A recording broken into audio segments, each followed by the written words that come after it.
Welcome back to my channel. This is Nikki of Nikki's Homemade Crafts. So now it's time for part 2 of the Crochet Tips Mystery Crochet Along. So in part 1 we made this disc which is 2 circles and a plastic canvas in between. You learned lots and lots of tips on how to count stitches in a round, how to start with a magic ring, how to sew things together in a really cool way, etc. Lots of tips.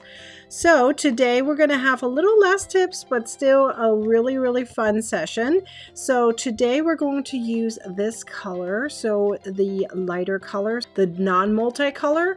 So we used first the dark, now we're going to use the light, and then in part 3 you're going to use a few different colors. So this is going to be a short one, but really fun. So let's get started. So you're going to take your yarn, you're going to make a slip knot. So there's a few different ways on how to add a stitch or a yarn into an already existing project. So looking at your project, I'm going to bend this a little bit so you can see this. There's these V's right here, right? So we have these 2 layers together. There's 1, 2, 3, 4, let's say loops on top of each other. We're going to use the top loop. So from whichever side you're looking at, the top loop. And that's what we're going to do all the way around. Now you could insert your hook first and then pull this slip knot through and then make chain of 1 and then a single crochet stitch. However, that extra chain adds a little bit of a bulk and makes it very obvious where you started. So what I like to do is I'm going to insert my hook into my slip knot first and then insert my hook into the first stitch. By doing a reverse, we can immediately make a single crochet stitch because we already have a loop on our hook, right? So now if I pull my yarn through, right, after inserting it, I have 2 loops on my hook. Okay, and that means I can just simply yarn over and pull through and made a single crochet stitch without even doing a chain. So it makes it very clean. Isn't that cool? So you made a single crochet stitch by attaching a yarn to a project without doing a chain of 1. So that's a really cool trick. So I'm actually going to weave in my yarn here at the same time. So I'm going to carry it with me. So that's another trick in order to not have to weave it in later. So I'm going to insert my hook again into the next stitch, right? So we're just doing the top loop here. And I'm going to make sure that my yarn is on top of my hook, the yarn that I'm trying to weave in. And now I'm just going to ignore it at this point and going to do my normal single crochet stitches. So now you're going to go all the way around and crochet single crochet stitches. So as you probably know, and as we calculated in a previous part, you know how many stitches you have to do all the way around. So it is 1 stitch per stitch, no increase at all. Okay, that means you're going to have 49 stitches if you're doing the smaller circle, or 63 stitches if you're doing the larger circle. So that's how many stitches you have. Once you do the very last single crochet, I'm going to show you how to connect the 2 together to make it very seamless. So let me get to this point so I can show you. So now that you reach the end, we want to have a clean transition from the last to the first stitch. So that way it looks like it's very clean. Now you could totally do continuous rounds, but we're not going to do this right here. Okay, we're going to do non-continuous rounds. So think of it as a slip stitch, but in a hidden way. So there's a few different ways to do that, but in my opinion, the easiest way is simply to pull this loop through the stitch to the back. Now, technically, that's not really a slip stitch. A slip stitch requires an additional loop, but we're just going to do that. So we're going to insert our hook from the back to the front, and now we're going to pull that loop through. So I'm going to put it around my hook, and I'm going to pull it through to the back of the very first stitch. So like so. So now you can see it is attached. It is clean. It's very hard to see that there's actually a slip stitch happening right here. So now I'm going to take my loop, attach it back to my hook, and now we're going to do again a single crochet stitch. So if you're doing a chain of 1, you're going to make your seam extremely visible. So I don't do the chain of 1, okay? So I'm just going to insert my hook through my stitch, pull it through. So, and that way I have again my 2 loops on my hook, yarn over and pull through. So you can see there's my single crochet stitch. Okay, so now you're going to continue doing that.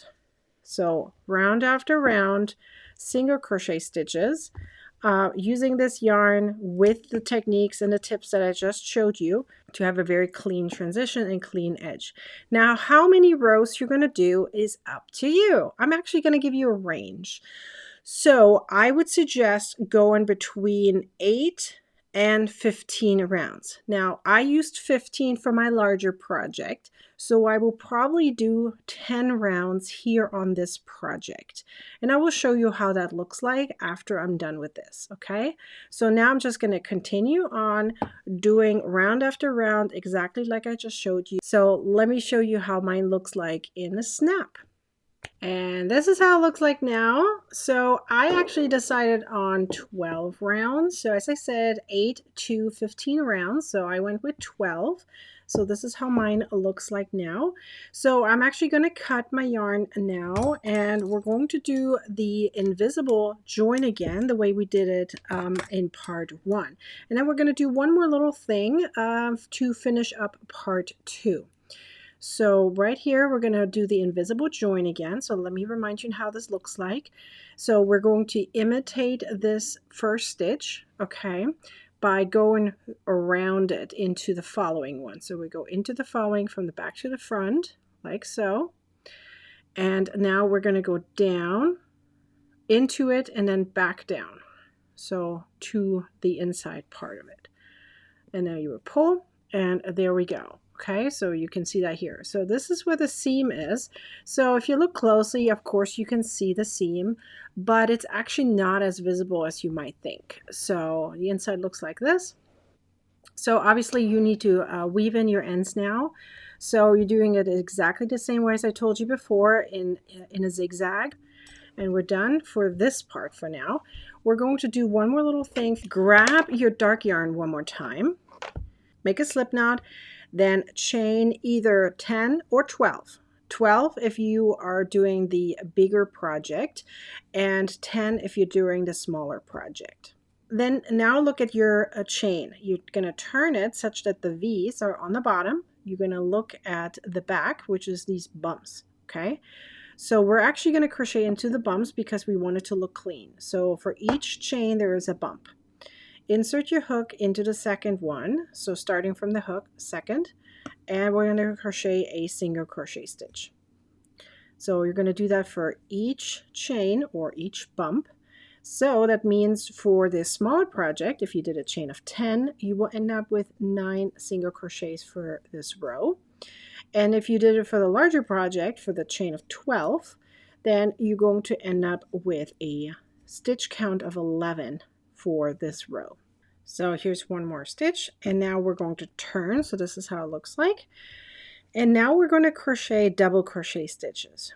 Okay, but there is different ways in how you can start. So you know that I typically don't do a chain of 1 for single crochet, but for double crochet we need something in order to get to the height. So there's a few different ways to do that. You can do a chain of 2 and don't count it as a stitch, and then insert your hook into the first stitch and make a double crochet. You can do a chain of 3 and count it as a stitch, and then insert your hook into the second stitch and then do a double crochet. Or you do what I like to do, and that's the alternative turning chain. So what you're going to do is you insert your hook into the first stitch. There's no chains or anything, and you make a single crochet. Now we need to do another single crochet right on top, so that's called a stacked single crochet. So insert your hook into the loop that's closest to your yarn finger, and then yarn over and pull through. Now you have 2 loops back on your hook, and finish it up like a regular single crochet. So now you have 2 single crochets stacked on top of each other. So that's a stacked single crochet. So for triple crochet, you would do it one more time, right? So you need then 3. For double crochet, you need 2. So that counts as a stitch, and you can see there's a beautiful little V there on the top, so you can use that when you come back to it and crochet into it. So now we're just going to do regular double crochet stitches. You can see it's the exact same height and pretty much almost looks exactly the same way. So now we're doing double crochet stitches for the entire row. The stitch count stays the same, And now you're done. So now you're going to turn, and we're going to do a row of just single crochet stitches. So again, no chain, nothing. You're just going to do your single crochet stitches. That way you'll have a clean edge. So actually, let me show you. I'm going to pull this out so you can see it. It is very straight right here. So there's no bump or anything. It's very nice and clean on both sides. So both the alternative turning chain and removing that chain of one helps it to make it clean. For the half double crochet, I'm also skipping the chain, and I just pull the loop a little bit bigger. For the treble crochet or anything bigger, I use the alternative turning chain. I just add more single crochets on top.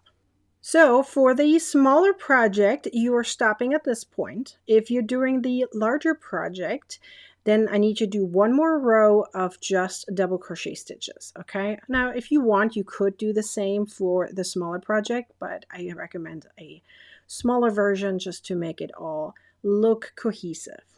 You're going to do one more time the exact same thing. So you're going to end up with two little like this, okay? You want to cut your yarn a little bit longer, so roughly this amount.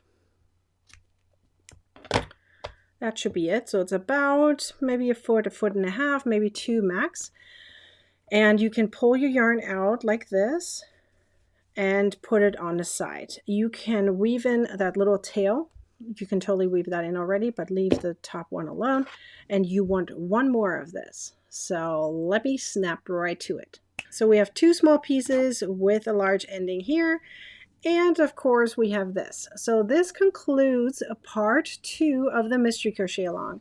Now you may already know kind of what we're doing, but don't you worry, there's going to be a few more surprises happening in part 3, things you may have never expected. So don't conclude just yet what we're making, because we still have another skein to go, and you don't even know what we're doing with that. So, plus, there's that mystery part of the special feature using this yarn.